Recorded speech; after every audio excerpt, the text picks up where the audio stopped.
तर मनसे आणि ठाकरेंची शिवसेना यांची युती होणार का हा संभ्रम आहे आणि त्यातच आता राज ठाकरेंनी त्यांच्या वक्तव्यानं सस्पेन्स कायम ठेवलेला आहे। नाशिकमध्ये मनसेचं 3 दिवसीय शिबिर सुरू आहे आणि राज ठाकरे यावेळी कार्यकर्त्यांशी अनौपचारिक संवाद साधताना महत्त्वाचे संकेत देऊन गेलेत। मराठी मेळाव्यावर भाष्य करत त्यांनी राजकारणाशी त्याचा संबंध फेटाळला आणि युतीबाबतचा निर्णय नोव्हेंबर-डिसेंबरमध्ये स्पष्ट होईल असं म्हटलंय। तसंच हिंदी सक्तीच्या मुद्द्यावर सुद्धा त्यांनी सरकारवर टीका केलेली आहे। राज ठाकरे असं म्हणतात त्यांच्या वक्तव्याने खरं तर युती संदर्भातला सस्पेन्स वाढलेला आहे। विजय मेळावा हा केवळ मराठीपुरताच असल्याचं त्यांनी वक्तव्य केलंय। विजय मेळाव्याचा राजकारणाशी संबंध नाही। युतीबाबतचा निर्णय नोव्हेंबर-डिसेंबरमध्ये स्पष्ट होईल। कार्यकर्त्यांशी अनौपचारिक संवाद साधताना राज ठाकरेंकडून महत्त्वाचे संकेत मिळत आहेत।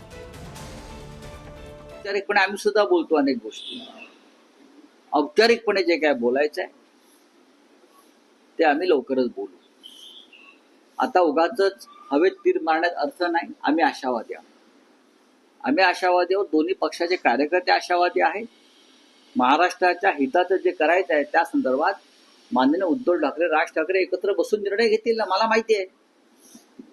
तुम्ही उगाचच त्याच्यामध्ये पाऊस पडत नसताना गडगडाट करू नका।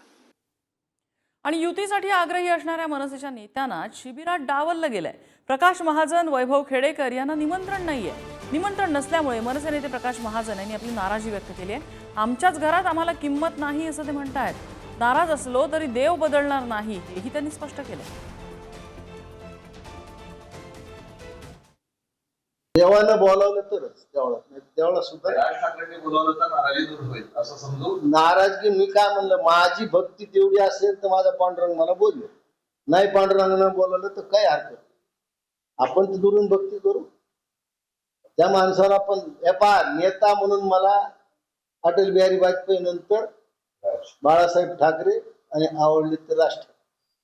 प्रकाश महाजनच्या कपाळावर राज ठाकरे नाव कोरलं गेलंय ते त्याच्या मृत्यूसोबत जाईल, ते मी मिटवणार नाही।